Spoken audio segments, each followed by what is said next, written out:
Hello दोस्तों, नमस्कार। मैं भी एक आप सभी का एक बार फिर से बहुत बहुत स्वागत करता हूं आपके अपने इस उड़ूक परिवार में।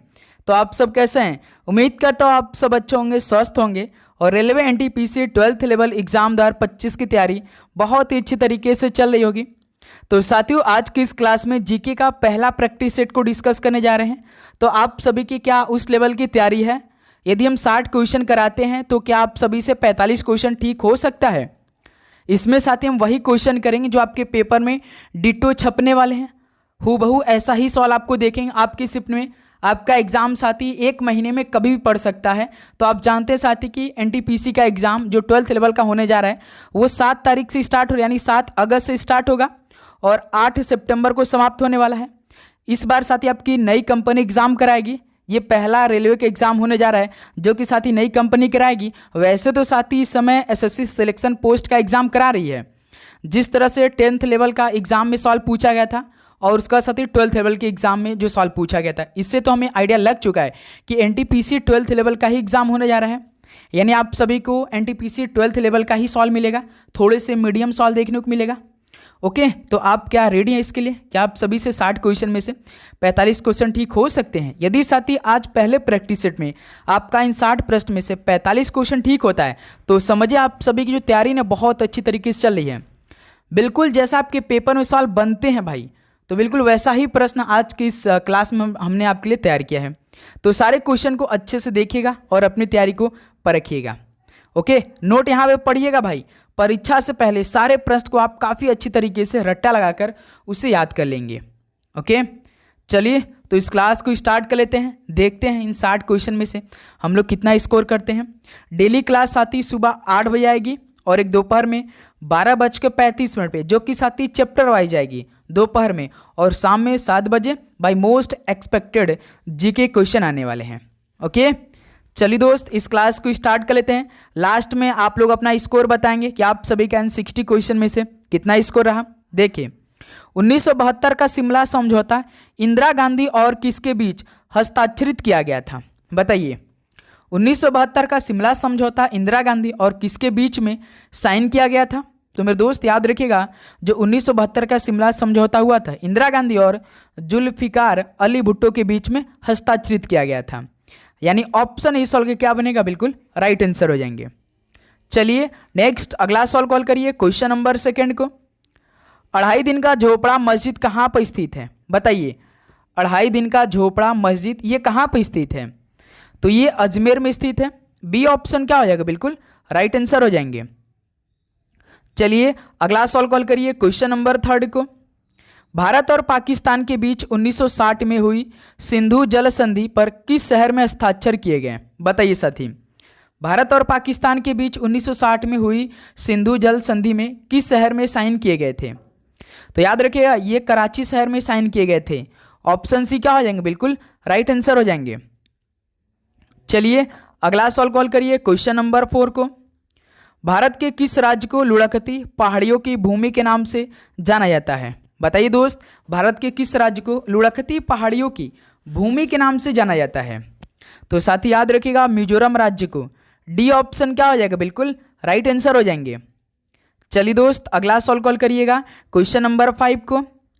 निम्नलिखित में से कौन सा खान मंत्रालय के क्षेत्राधिकार में आता है? बताइए, इनमें से कौन सा खान मंत्रालय के क्षेत्राधिकार में आता है? तो साथ ही याद रखिए, तांबा आता है। बी ऑप्शन क्या हो जाएगा? बिल्कुल राइट आंसर हो जाएंगे। ओके, चलिए अगला सवाल कॉल करिएगा, क्वेश्चन नंबर 6 क्या दे रखा है?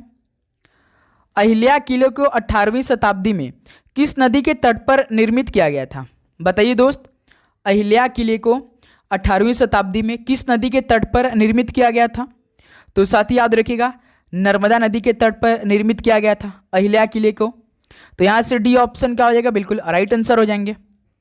चलिए अगला सवाल कॉल करिएगा, क्वेश्चन नंबर 7 को। अजंता एवं एलोरा की गुफाएं किस राज्य में स्थित है?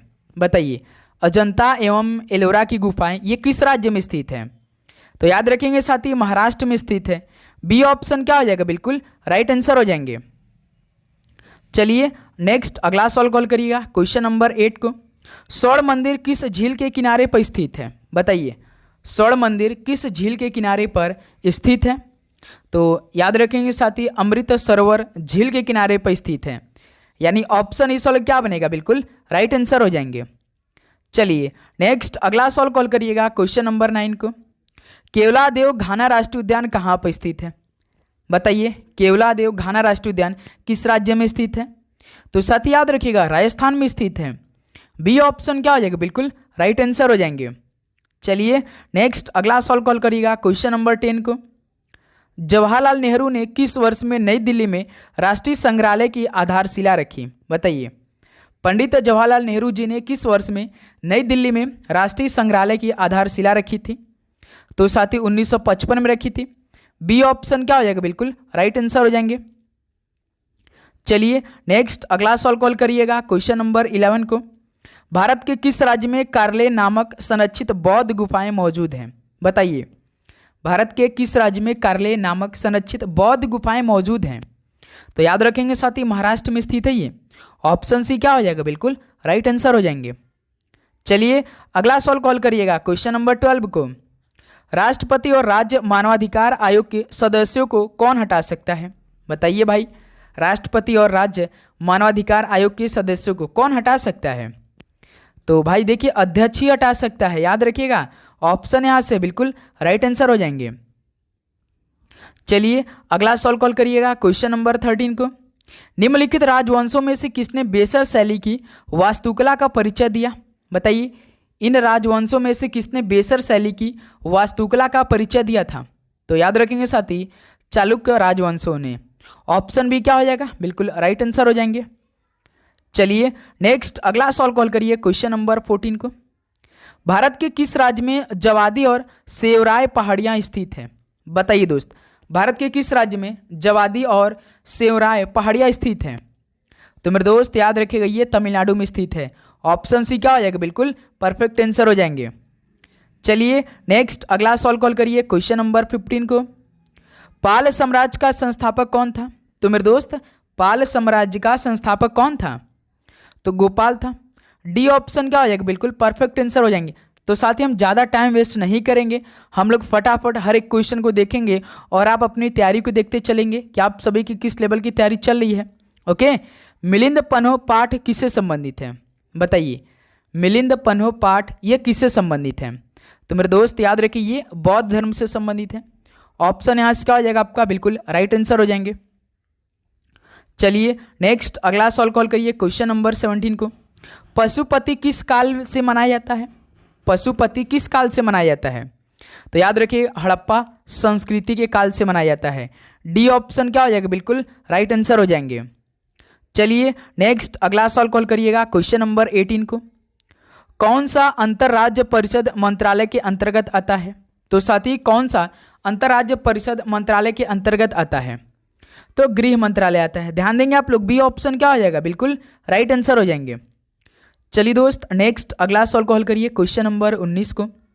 थालघाट मुंबई और किसको जोड़ता है? बताइए, थालघाट मुंबई और किसको जोड़ता है? तो मेरे दोस्त याद रखिएगा मुंबई और नासिक को जोड़ता है थालघाट। ऑप्शन यहाँ से बिल्कुल राइट आंसर हो जाएंगे। चलिए अगला सवाल कॉल करिएगा, क्वेश्चन नंबर 20। निम्नलिखित में से कौन क्रिकेट विश्व कप से संबंधित नहीं है? ईरानी कप क्रिकेट से है, कलिंगा कप तो ये साथी फुटबॉल से है। क्या ये फुटबॉल से है भाई Kalinga cup? Ranji trophy cricket से, देवधर ट्रॉफी क्रिकेट से, लेकिन कलिंग कप जो है ये आपका फुटबॉल से है।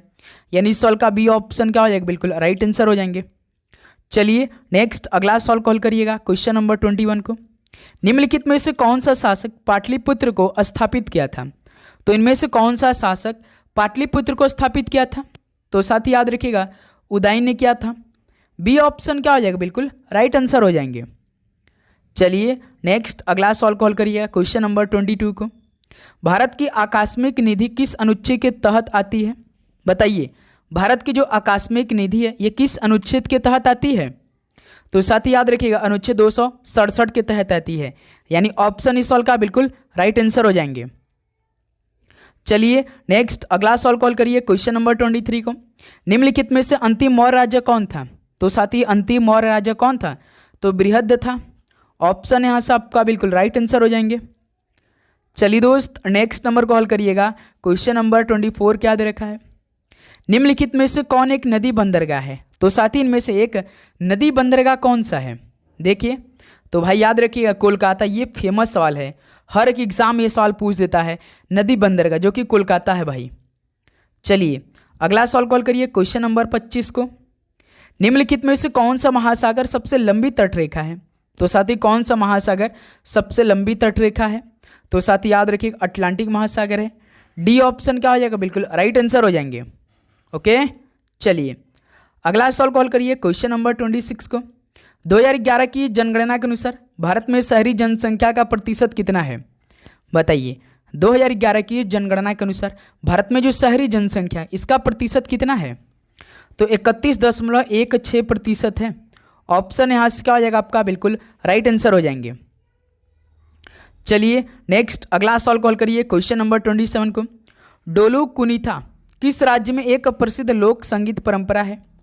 बताइए दोस्त, जो डोलू कुनीथा है ये किस राज्य में एक प्रसिद्ध लोक संगीत परंपरा है? तो साथी याद रखिएगा कर्नाटक राज्य में है। बी ऑप्शन क्या हो जाएगा? बिल्कुल राइट आंसर हो जाएंगे। चलिए अगला सवाल कॉल करिएगा, क्वेश्चन नंबर 28 को। राष्ट्रीय मानवाधिकार आयोग किस वर्ष में स्थापित किया गया था? तो भाई जो राष्ट्रीय मानवाधिकार आयोग था ये किस वर्ष में स्थापित किया गया था?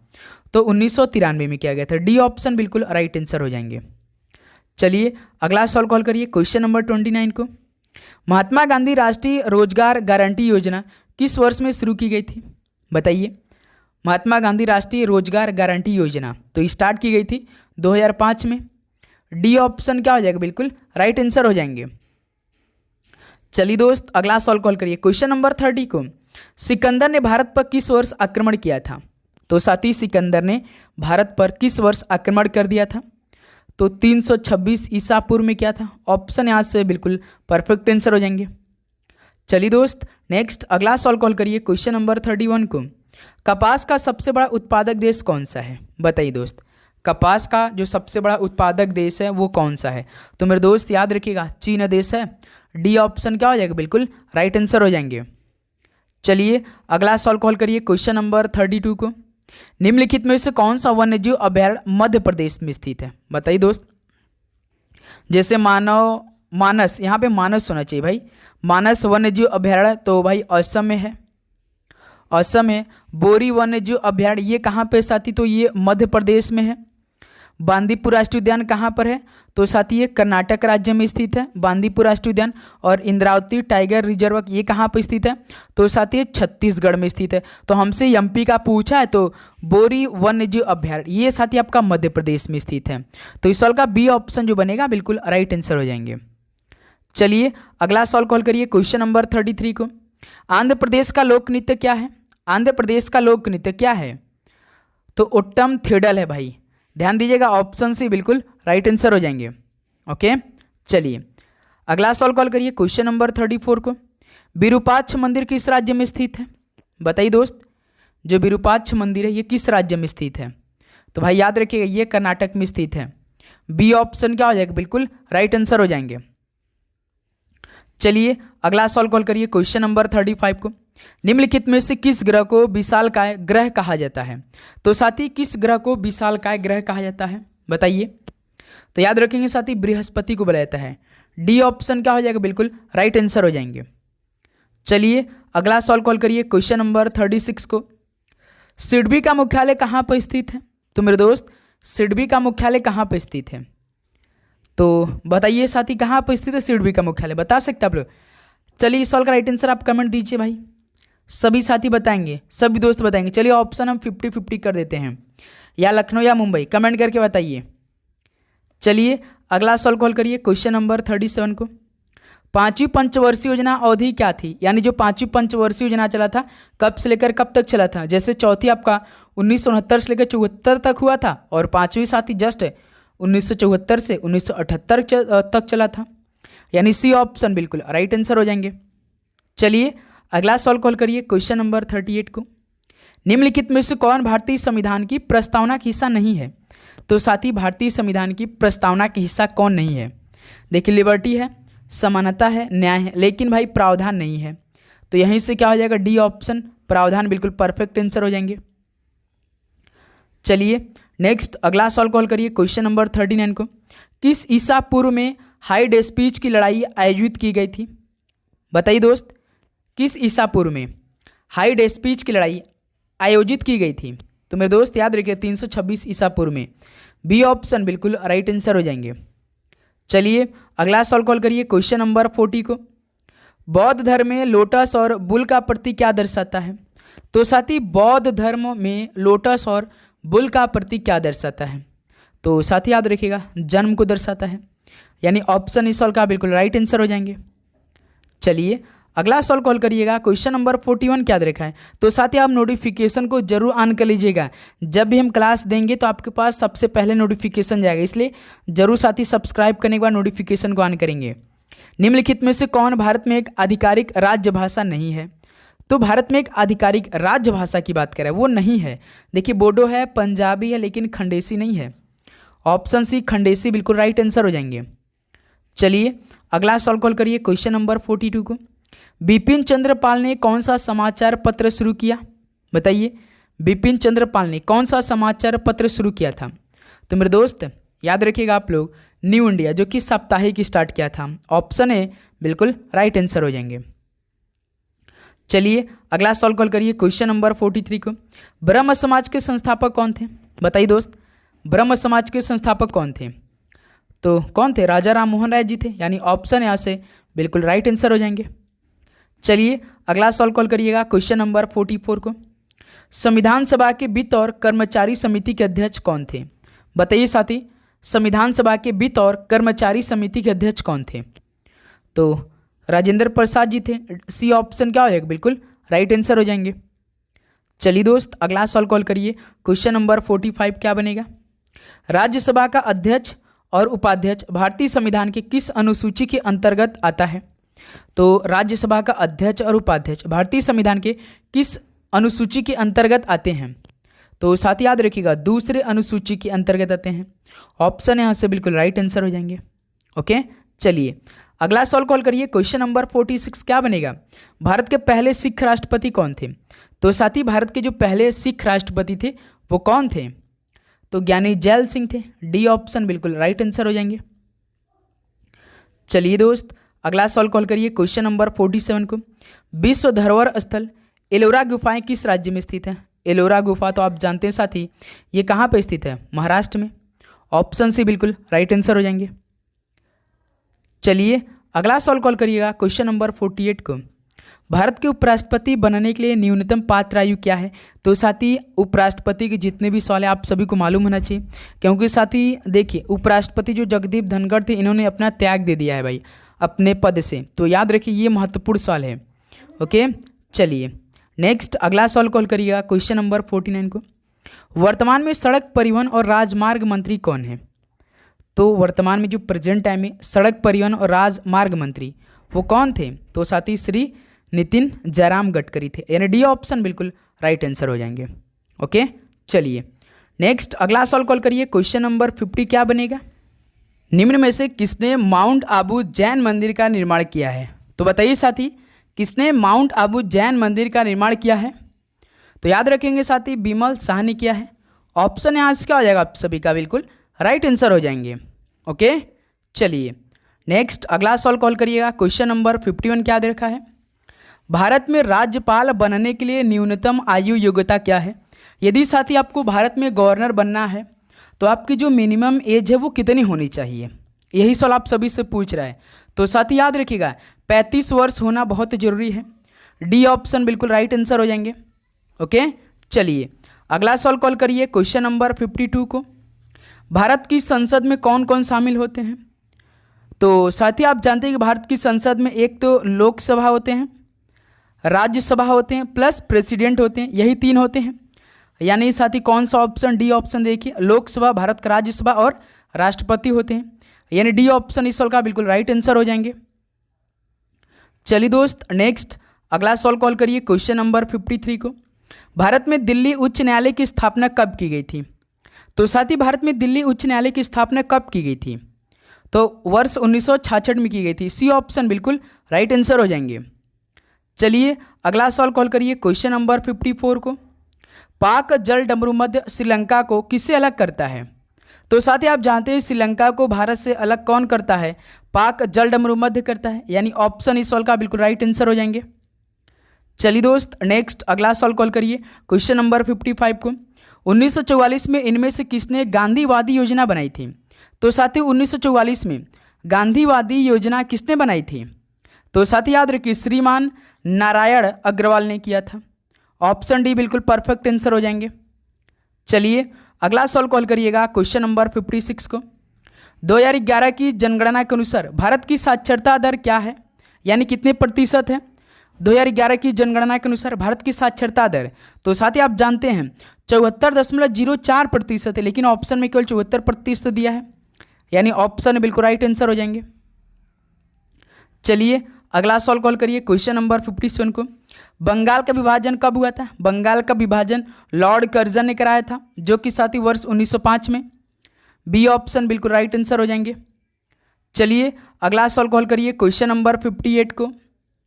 भारत द्वारा प्रेषित पहला सक्रिय उपग्रह कौन सा है? तो साथी भारत द्वारा जो प्रेषित पहला सक्रिय उपग्रह वो कौन सा है? तो आप जानते भाई आर्यभट्ट है। ऑप्शन सी बिल्कुल राइट आंसर हो जाएंगे। चलिए अगला सवाल कॉल करिएगा, क्वेश्चन नंबर 59 का क्या बनेगा? बिल्कुल राइट आंसर। आपातकालीन घोषणा शब्द किस आपातकाल की व्याख्या करता है?